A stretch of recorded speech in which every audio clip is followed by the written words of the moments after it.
Bienvenue dans ce micro-podcast. On pense souvent à tort qu'il est difficile de modifier son comportement pour obtenir quelque chose de nouveau. Pourquoi pensons-nous ça ? J'avais expliqué dans un précédent podcast la notion de volonté qui était comme une batterie.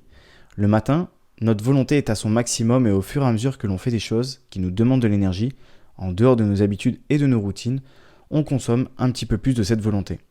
C'est pour cela, notamment, qu'en fin de journée, il est souvent plus difficile de résister à certaines tentations ou à l'inverse, de se forcer à faire quelque chose. Évidemment, ce niveau de batterie n'est jamais le même et sera impacté par l'environnement dans lequel on se trouve. Stress, fatigue ou encore maladie. Lorsqu'on souhaite changer son comportement ou une manière de faire, il y a d'abord la conviction qui nous pousse à le faire. Selon son intensité, on sera plus ou moins impliqué dans notre changement et surtout la manière d'opérer ce changement. Souvent, les gens n'opéreront aucun changement car cela leur nécessite un effort et donc une consommation de volonté. Prenons les fameuses résolutions de la nouvelle année. Combien réussissent à tenir les résolutions sur le long terme ? Très peu. Pourquoi ? Parce que la conviction est souvent intense, mais elle demande un trop gros effort sur le long terme et donc une consommation importante de cette dose de volonté quotidienne. Pour réussir, il faut donc changer son environnement et donc ce qu'on appelle la structure directrice. On va arrêter de compter sur la volonté pour tenir le cap et on va préférer modifier ses habitudes et son environnement.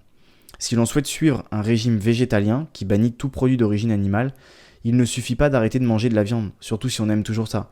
Il est aussi nécessaire d'arrêter de faire ses courses dans son supermarché habituel et donc de côtoyer des endroits qui proposent ce type de produit.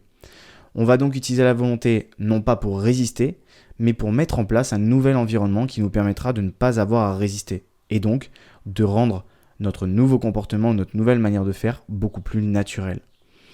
Si on prend l'exemple d'Ulysse dans l'Odyssée, durant sa traversée en bateau, il a été amené à rencontrer des sirènes. Malheureusement, ces sirènes ne voulaient pas du bien d'Ulysse et de son équipage.